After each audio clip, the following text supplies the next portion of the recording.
Hello, and welcome to our channel. I'm Fall Asleep to Tedious Stories, and today we're taking a time travel journey that will give you chills. Just imagine, you wake up in the morning, but not in your comfortable bed. You're in the middle of one of the most brutal conflicts in American history. The Civil War from 1861 to 1865. Today, we're going to discover together why you, with all your willpower and modern knowledge, probably wouldn't be able to survive even 24 hours in this dark period of history. And I'm not just talking about flying bullets. I'm talking about things you can't even imagine. The rotten food that caused more deaths than gunshots, the diseases that killed in days, and living conditions that would make you beg to go back home. You're about to learn about a reality so raw and desperate that it will make you appreciate every modern comfort we have today. From toilet paper to antibiotics, everything we consider basic simply didn't exist. So grab a drink, get comfortable, because we're going to dive deep into this experience. And go ahead and like the video. It really helps the channel grow. If you like history and want to know more about what it was really like to live in the past, subscribe and hit the notification bell. Let's begin our journey to the American hell of the 19th century. To understand why you wouldn't last even a day in the American Civil War, you first need to understand the apocalyptic scenario that the United States became between 1861 and 1865. This wasn't just a conflict between North and South. It was a war that tore the country in half and transformed America into a bloody battlefield that stretched for thousands of miles. The tension had been building for decades. The industrialized North, with its factories and growing cities, clashed directly with the agricultural South, dependent on slavery to maintain its cotton plantations. When Abraham Lincoln was elected president in 1860, promising to limit the expansion of slavery, 11 southern states decided they'd had enough. South Carolina was the first to secede from the Union in December 1860, quickly followed by the others. What began as a political dispute transformed into the bloodiest conflict in American history. More than 750,000 people died, more than all other American wars combined until World War II. But these cold numbers don't capture the true dimension of the horror that befell the country. Imagine a territory stretching from Pennsylvania to Texas, transformed into a war zone. Entire cities were burned to ashes. Atlanta, Richmond, Columbia. General Sherman, in his famous March to the Sea, left a trail of destruction 300 miles wide through Georgia, burning everything in his path: houses, barns, railroads, bridges. The difference between social classes became even more extreme during the war. While the rich could pay substitutes to fight in their place, a legal practice that cost $300, equivalent to more than $10,000 today, the poor were forced to the front. In the South, large slave owners continued living in mansions while Confederate soldiers marched barefoot and starved. The political climate was one of total polarization. Families were divided. Brothers fought against brothers, sons against fathers. President Lincoln himself had brothers-in-law fighting for the Confederate side. War propaganda reached levels of hatred rarely seen in American history. Newspapers on both sides dehumanized the enemy, creating an atmosphere where brutality became not just acceptable, but necessary. The war economy transformed everything. In the North, factories worked 24 hours producing weapons, uniforms, and supplies. In the South, the economy collapsed completely. Inflation reached 9,000%. A pair of boots that cost $20 at the beginning of the war cost $200 at the end. The communication system was primitive. War news arrived days or weeks later through telegraphs or newspapers. Families went months without knowing if their loved ones were alive or dead. Death lists were published in newspapers, but many bodies were never identified. The very nature of warfare was changing. This was the first modern war, with railroads transporting troops, telegraphs coordinating movements, and repeating weapons dramatically increasing the capacity to kill. But medicine and logistics were still medieval, creating a lethal combination of advanced destruction technology with primitive medical care. You wake up to the deafening sound of military drums echoing in the freezing dawn air. It's not your gentle alarm clock. It's the drums calling for formation at 5 a.m. Your eyes slowly open, and the first thing you feel is the cutting cold piercing through the thin fabric of your only blanket, a piece of rough wool infested with lice that you share with 3 other soldiers. The smell that invades your nostrils is unbearable, a nauseating mixture of rancid sweat, urine, feces, gunpowder smoke, and rotting flesh. You're lying on the packed dirt floor of an improvised military tent, made with thick canvas that lets rain drip through at specific points. Your back aches from the uneven, rocky ground that has served as your bed for weeks. Around you, men cough violently, a dry, harsh cough that you'll soon discover is a symptom of pneumonia, typhus, or one of the many diseases that kill more soldiers than bullets. The air is dense and humid, loaded with morning mist that mixes water vapor with smoke from thousands of campfires. You try to get up, but your legs tremble, not from fear, but from malnutrition. Your last decent meal was 3 days ago. A piece of salted meat, hard as rock, worm-infested crackers called hardtack, and coffee that looked more like dirty water. Your stomach aches constantly, a dull pain that has become as familiar as breathing. Your clothes are stuck to your body. The blue or grey uniform, depending on which side you woke up on, hasn't been washed in weeks. The rough wool fabric scratches your skin, which is covered with small wounds caused by lice, fleas, and scabies. Your hands are cracked and bleeding from the cold and lack of any kind of moisturizer or protection. The sounds around you create a symphony from hell.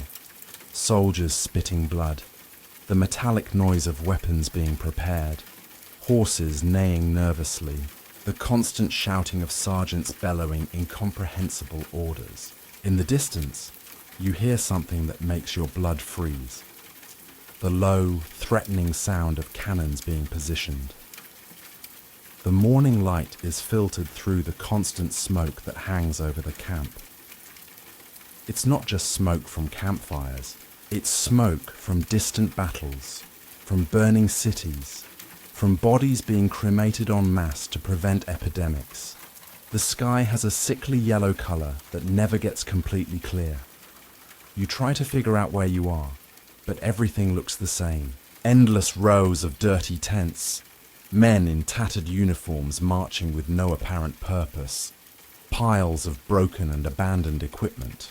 The smell of gunpowder is always present, mixed with the sweet, sickening odor of gangrene. Your boots, if you still have boots, are disintegrating.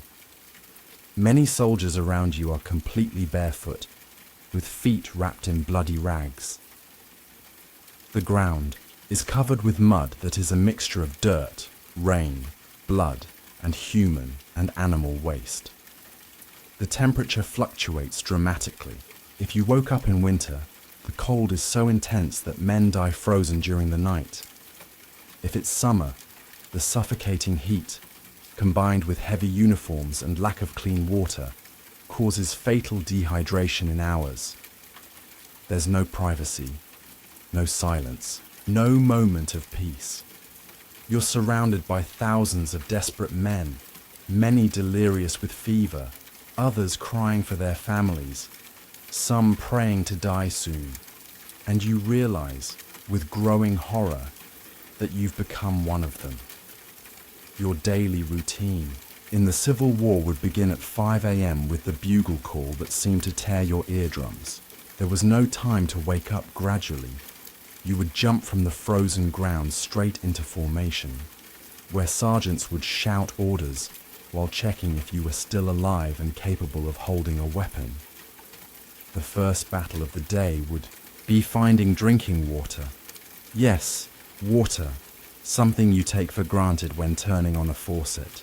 Here, you would compete with thousands of other soldiers for access to contaminated wells, streams polluted by horse corpses, or wooden barrels where water sat stagnant for weeks. Most of the available water was infected with cholera, dysentery, or typhus. Drinking meant a potential death sentence, but not drinking meant certain death from dehydration. Food would be your second daily torture. Your rations would consist basically of hardtack, crackers hard as rock, frequently infested with worms that soldiers ironically called castles due to the holes they made. You would try to soften them in weak coffee, but often you'd eat them raw, breaking teeth in the process. The salted meat was so hard and dry that it needed to be soaked for hours, and even then it tasted like cardboard seasoned with salt. Personal hygiene would be a non-existent concept. You wouldn't bathe for weeks or even months. Your clothes would never be washed. You'd wear them until they literally disintegrated from your body. Your hair would be infested with lice that would cause unbearable itching. Your nails would grow until they broke. Your gums would bleed from scurvy, and small wounds would transform into serious infections without any adequate medical treatment. Transportation would be a constant ordeal. You would march between 15 to 25 miles per day, carrying a 9-pound musket, ammunition, a backpack with your few belongings, and equipment that totaled more than 44 pounds on your back. Your boots, if you were lucky enough to have boots, would disintegrate in a few weeks. Many soldiers marched barefoot over rocks, thorns, and through freezing rivers. The dangers didn't come just from the enemy. Diseases killed twice as many soldiers as bullets. Pneumonia, malaria, typhus, dysentery, scurvy, all circulated freely through overcrowded camps. If you cut your finger, a simple infection could result in amputation or death. There were no antibiotics, adequate anesthesia, or even basic knowledge about germs and infections. Sleep conditions would be torturous. You would sleep on hard ground, frequently under rain, snow, or scalding heat. Your only protections would be a thin blanket and maybe a tarp. During winter, men died frozen during the night. During summer, the heat inside tents became suffocating, but sleeping outside meant exposure to mosquitoes, carrying malaria and yellow fever. Communication with family would be almost impossible. Letters took weeks or months to reach their destination, if they arrived at all. Many families went months without knowing if their loved ones were alive. You would live in constant anguish, not knowing if your family was safe, if your house still existed, or if you would ever see them again. The psychological aspect would be devastating. You would witness death and suffering on unimaginable scales. Men dying screaming for their mothers, amputated soldiers begging to die, piles of bodies being burned to prevent epidemics. Post-traumatic stress was unknown as a medical concept, so soldiers who broke psychologically were considered cowards and frequently executed for desertion. Each day would be a fight for basic survival before even considering actual combat. The work of a Civil War soldier went far beyond simply fighting. You would spend endless hours digging trenches with primitive tools, wooden shovels with iron blades that constantly broke. Your hands would become raw, developing blisters that would transform into open wounds. During long sieges, like at Vicksburg, which lasted 47 days, you would live literally underground, in muddy holes that served as protection against constant bombardments. The war economy created devastating inflation, especially in the South. A pair of boots that cost $3 before the war cost $200 in 1865. A pound of coffee cost $60, more than the monthly salary of many workers. Confederate soldiers received $11 per month when they received anything, but this money was worth less and less. Many families in the South literally starved to death while their sons and husbands fought in the war. Medicine of the era was almost medieval. Surgeons used the same tools on dozens of patients without any sterilization. Anesthesia consisted of a piece of wood to bite and, if you were lucky, a few drops of whiskey or opium. Amputations were performed en masse. Doctors could cut dozens of arms and legs in a single day. The mortality rate from post-operative infection reached 80%. Diseases had names that sound strange today, but were death sentences. Camp flux, dysentery, camp fever, typhus, shakes, malaria. Scurvy left soldiers with falling teeth and wounds that wouldn't heal. Pneumonia killed healthy men in a matter of days. Smallpox created epidemics that decimated entire regiments. War technologies were in brutal transition. You would use a musket that took 30 seconds to reload, but face repeating rifles that fired 15 shots per minute. Cannons fired explosive projectiles that created craters 10 feet in diameter. Landmines, called torpedoes, were buried randomly in battlefields, exploding unsuspecting soldiers days after the fighting. Supply logistics were chaotic. Food arrived spoiled after weeks of transport in wagons without refrigeration. Ammunition frequently didn't fit available weapons. There were dozens of different calibers in use. Uniforms arrived in wrong sizes, shoes came all for the same foot, and medicines arrived expired or adulterated. The military mail system was a nightmare. Letters were censored, lost, or arrived months after the events they described. Many soldiers were illiterate and depended on colleagues to write letters to their families. War news arrived distorted through partisan newspapers that exaggerated victories and minimized defeats. Military prisons were death camps. Andersonville, the most famous Confederate prison, had a mortality rate of 29%. Of 45,000 Union prisoners, 13,000 died. Prisoners lived in the open air, without shelter, drinking contaminated water and eating rations that barely sustained life. Cannibalism was reported among desperate prisoners. Transportation depended entirely on primitive railways and dirt roads. Trains derailed regularly. The rails were made of malleable iron placed over wood that rotted. During rain, roads transformed into impassable swamps. Many military supplies were lost when wagons got stuck or horses died of exhaustion. Communication. Technology was limited to the telegraph, which only worked when lines weren't cut by the enemy. Entire battles were fought based on outdated information. Generals made decisions that cost thousands of lives based on telegrams from 12 hours ago that no longer reflected battlefield reality. The absence of any social safety net meant that minor injuries became permanent disabilities, and permanent disabilities meant poverty and death. The Battle of Gettysburg, from July 3, 1863, represented the peak of horror you would face. Imagine being positioned at Cemetery Ridge when 15,000 Confederate soldiers marched across an open field of 1,600 meters under concentrated artillery fire. The noise was deafening. 150 cannons firing simultaneously created a roar that could be heard 12 miles away.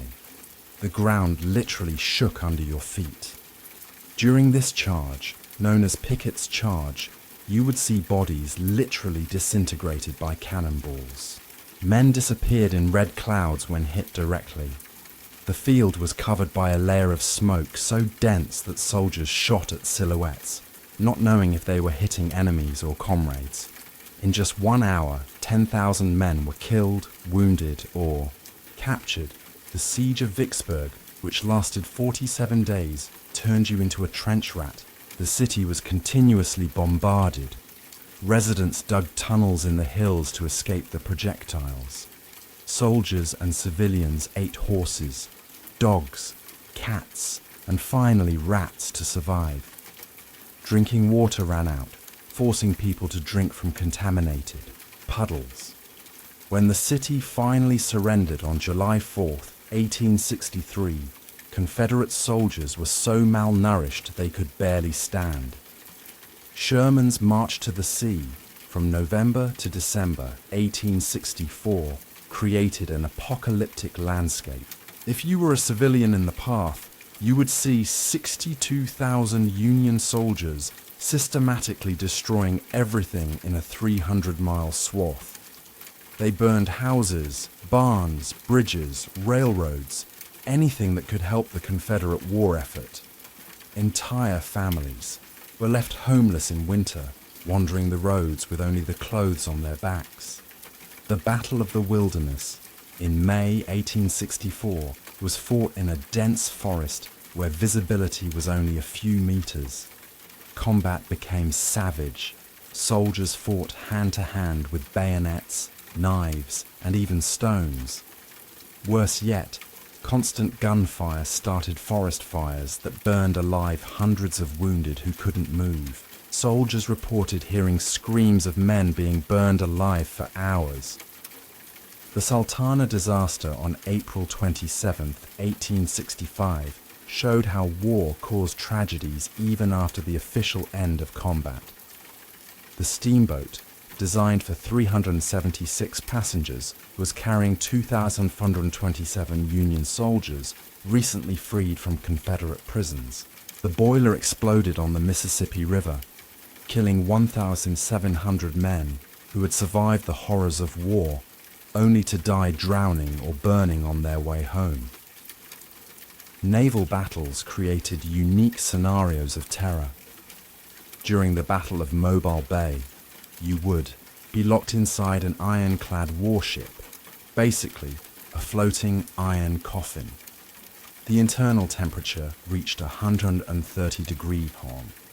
When projectiles hit the hull, metal fragments flew in all directions inside the closed compartment. Sailors died not just from direct wounds, but from inhaling toxic gases from cannons fired in confined spaces. The New York City draft riots in July 1863 transformed America's largest city into a civil war zone. For 4 days, mobs attacked African Americans, burned orphanages, and fought federal troops in the streets. You would witness public lynchings, burning buildings, and soldiers shooting American civilians. More than 120 people died, including children in an orphanage for black boys that was burned down. Lincoln's assassination on April 14, 1865, created national panic. If you were a Union soldier celebrating the end of the war, you would suddenly find yourself in a national manhunt. Washington, D.C. was placed under martial law. Thousands of suspects were arrested without trial. The paranoia was so intense that soldiers shot at shadows thinking they were Confederate conspirators. These events weren't exceptions. They were the constant reality of a country that had completely lost its sanity. where violence became the universal language and death as daily companion. Clara Barton represents the female face of Civil War horror. Known as the Angel of the Battlefield, she arrived at combat sites even before official doctors. If you were a wounded soldier, she could be your only hope of survival, but also the last person you would see alive. Clara operated without adequate anesthesia, using only clean cloths and boiled water. She reported having her skirts completely soaked with blood after days caring for the wounded, and frequently worked 72 hours, straight without sleep. Andersonville and its commander, Henry Wirtz, personified hell on earth. If you were captured and sent to this Confederate prison in Georgia, you would encounter Wirtz, a man who turned cruelty into art. He supervised a camp where 32,000 Union prisoners lived on 26 acres without shelter, drinking water contaminated by human waste. Wirtz established the deadline, an inner fence where any prisoner who approached would be executed immediately. He was the only Confederate officer executed for war crimes after the war. Mary Todd Lincoln exemplifies how war destroyed families, even in the elite. The First Lady lost 2 sons during her husband's presidency. Eddie died of typhoid fever in 1850 and Willie of typhoid fever in 1862, probably contracted from Washington, D.C.'s contaminated water. She held seances in the White House, trying to communicate with her dead sons, while her husband carried the weight of a war that killed more than 600 people per day. General William Tecumseh Sherman created the concept of total war that you would face as a civilian. His philosophy was simple. War is hell, and you cannot refine hell. If you lived in Sherman's path through Georgia, he would order the destruction of everything that could sustain the Confederate war effort. His soldiers burned houses with families inside, killed livestock, poisoned wells, and destroyed seeds to ensure nothing could grow. Sherman believed that breaking civilian will was more effective than winning battles. Dorothea Dix revolutionized military nursing, but her rigid rules could determine whether you lived or died. As superintendent of Army nurses for the Union, she only accepted plain women over 30, dressed in brown or black, without jewelry or ornaments. Her theory was that attractive women would distract wounded soldiers. If you were a handsome wounded soldier, you could be denied care by nurses instructed to maintain moral distance from patients. The common Confederate soldier, represented by figures like Sam Watkins of the 1st Tennessee Regiment, shows the brutal reality of the enlisted man. Watkins survived the entire war and wrote visceral memoirs. He described marching barefoot in winter, leaving bloody footprints in the snow. He reported eating tree bark for lack of food and drinking his own urine during forced marches. Watkins saw friends die of dysentery, delirious and screaming for their mothers until their last breath. Harriet Tubman, the Moses of her people, conducted military operations you could witness. During the war, she led a raid in South Carolina that freed more than 700 slaves in a single operation. As a Union spy, she infiltrated Confederate territory in disguise, collecting information that saved Union soldiers' lives. If you were a runaway slave, she would be your only chance at freedom. But following Tubman meant risking being torn apart by hunting dogs or hanged in public if captured. Dr. Jonathan Letterman transformed military medicine, but his methods would still be brutal by today's standards. As medical director of the Army of the Potomac, he created the first military ambulance system. However, his innovations included mass amputations without adequate anesthesia and triage that determined who was worth saving. If you arrived wounded at his field hospital, He could decide in seconds whether you deserved treatment or would be left to die. Now you understand why you wouldn't last 24 hours in the American Civil War. It wouldn't just be an enemy bullet that would kill you. It would be the contaminated water you drink out of desperation, the infection that would spread from an insignificant cut, the dysentery that would dehydrate you in hours, or simply the shock of discovering that everything we consider basic for human survival simply didn't exist. Think about it. You complain when the Wi-Fi is slow, but they didn't even have toilet paper. You get irritated if the air conditioning breaks, but they died frozen or from heat stroke without any temperature control. You go to the doctor for a routine checkup, but they watched friends die from toothaches that became infected. The American Civil War wasn't just a historical conflict. It was an apocalypse that lasted 4 years, where more than 750,000 people died not from heroism or great ideals, but from disease, hunger, cold, and subhuman conditions that would make any modern person beg to go back in time. This war teaches us that civilization is much more fragile than we imagine. It took only a few years for the world's most prosperous country at the time to transform into a horror scenario where cannibalism among prisoners of war was reported, where soldiers marched barefoot in winter, leaving bloody footprints in the snow, and where children starved to death while their parents fought for ideals they didn't always fully understand. The next time you complain about traffic, bank lines, or slow internet, remember the soldiers of Gettysburg marching through fields covered with decomposing bodies, or the civilians of Atlanta watching their entire city burn to ashes. What lessons can we take from this for today? Perhaps that we should value peace more, modern medicine, access to clean water, and especially our ability to resolve conflicts through words instead of violence. In the next episode, we'll explore another historical period that would test your survival limits.